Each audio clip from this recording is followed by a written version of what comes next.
اجلاس میں بیشتر حکام نے اس پر اتفاق کیا کہ چونکہ اتنے وسیع علاقے کی اتنی زیادہ آبادی گمراہ کر دی گئی ہے، اس لیے اس آبادی کے خلاف فوجی کارروائی نہ کی جائے۔ مسئلہ یہ تھا کہ کھنڈرات کے اندر کے جو حالات معلوم ہوئے تھے ان سے ظاہر ہوتا تھا کہ وہاں سے ایک نیا عقیدہ نکلا ہے جسے لوگوں نے قبول کر لیا ہے، لہٰذا یہ لوگ اپنے معبد اور عقیدے پر فوجی حملہ برداشت نہیں کریں گے۔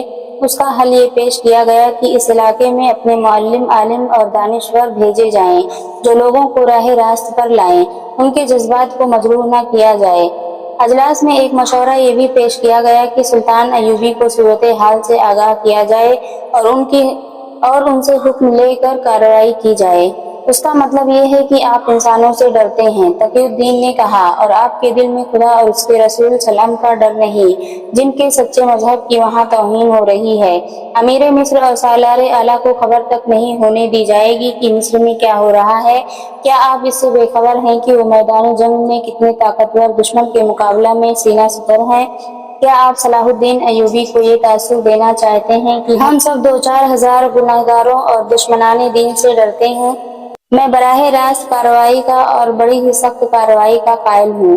گستاخی معاف امیر محترم، ایک نائب سالار نے کہا، صلیبی ہم پر یہ الزام عائد کرتے ہیں کہ اسلام تلوار کے ذریعے سے پھیلایا گیا ہے۔ ہم اس الزام کی تردید عملی طور پر کرنا چاہتے ہیں۔ ہم پیار اور خلوص کا پیغام لے کر جائیں گے۔ تو پھر اپنی کمر کے ساتھ تلوار کیوں لٹکائے پھرتے ہو؟ تقی الدین نے طنزیہ لہجے میں کہا، فوج پر اتنا خرچ کیوں کر رہے ہو؟ کیا اس سے یہ بہتر نہیں کہ ہم فوج کو چھٹی دے دیں اور ہتھیار دریائے نیل میں پھینک کر مبلغوں کا ایک گروہ بنا لیں اور درویشوں کی طرح گاؤں گاؤں کریا دھکے کھاتے پھریں؟ تقی الدین نے جذباتی لہجے میں کہا، اگر رسول سلام خدا کے پیغام کے خلاف سلیب کی تلوار نکلے گی تو اسلام کی شمشیر نیام میں نہیں پڑی رہے گی، اور جب شمشیر اسلام نیام سے نکلے گی تو ہر اس سر کو جدا کرے گی تن سے جو کلمہ رسول سلام کے سامنے جھکنے سے انکار کرتا ہے، وہ ہر اس زبان کو کاٹے گی جو کلمہ حق کو جھٹلاتی ہے۔ صلیبی اگر یہ الزام عائد کرتے ہیں کہ ہم نے اسلام تلوار کے زور پر پھیلایا ہے تو میں ان سے معافی مانگنے کے لیے تیار نہیں ہوں۔ سلطنت اسلامیہ کیوں سکڑتی جا رہی ہے؟ خود مسلمان کیوں اسلام کے دشمن ہوئے جا رہے ہیں؟ صرف اس لیے کہ صلیبیوں نے عورت اور شراب سے، زر و جواہرات اور حوث اقتدار سے اسلام کی تلوار کو جنگ آلود کر دیا ہے۔ وہ ہم پر جنگ پسندی اور تشدد کا الزام عائد کر کے ہمارے عسکری روایات کو ختم کرنا چاہتے ہیں، کیونکہ وہ ہمارے خلاف لڑ نہیں سکتے، ان کے بری لشکر اور بحری بیڑے ناکام ہو گئے ہیں، وہ ہمارے درمیان تخریب کاری کر رہے ہیں، اللہ کے سچے دین کی جڑیں کاٹ رہے ہیں، اور آپ کہتے ہیں کہ ان کے خلاف تلوار نہ اٹھاؤ۔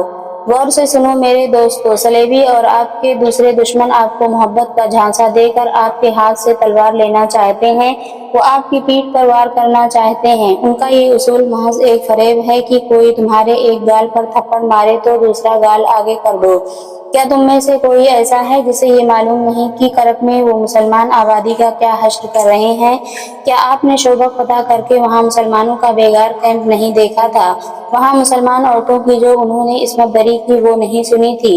مقبوضہ فلسطین میں مسلمان خوف اور ہراس کی بے آبروئی اور ملزومیت کی زندگی بسر کر رہے ہیں۔ صلیبی مسلمانوں کے قافلے لوٹتے اور عورتوں کو اغوا کر کے لے جاتے ہیں، اور آپ کہتے ہیں کہ اسلام کے نام پر تلوار اٹھانا جرم ہے۔ تو میں اس جرم سے شرمسار نہیں۔ صلیبیوں کی تلوار نہتوں کو کاٹ رہی ہے، صرف اس لیے کہ وہ اللہ اور رسول سلام کے نام لیوا ہیں، صلیبی اور بتوں کے پجاری نہیں۔ تمہاری تلوار صرف وہاں سے گر پڑنی چاہیے جہاں سامنے نہتے ہوں اور ان تک خدا کا پیغام نہ پہنچا ہو۔ ہمیں اس اصول کا قائل نہیں ہونا چاہیے کہ لوگوں کے جذبات پر حملہ نہ کرو۔ میں نے دیکھا ہے کہ عرب میں چھوٹے چھوٹے مسلمان حکمران اور نااہل امراء لوگوں کو خوش کرنے کے لیے بڑے دلکش اور دلوں کو موہ لینے والے الفاظ استعمال کرتے ہیں، اور ان کے غلط جذبات اور احساسات کو اور زیادہ بھڑکا کر انہیں اور خوش رکھتے ہیں تاکہ لوگ انہیں عیش و عشرت سے اور غیر اسلامی طرز زندگی سے روک نہ سکیں۔ ان امراء کا طریقہ کار یہ ہے کہ انہوں نے خوشامدیوں کا ایک گروہ پیدا کر لیا ہے جو ان کی ہر آواز پر لبیک کہتا اور رعایا میں گھوم پھر کر ثابت کرتا رہتا ہے کہ ان کے امیر نے جو بات کہی ہے وہ خدا کی آواز ہے۔ اس کا نتیجہ یہ ہے کہ اللہ کے بندے بدکار اور عیاش انسانوں کے غلام ہوتے جا رہے ہیں، قوم حاکم اور محکوم میں تقسیم ہوتی چلی جا رہی ہے۔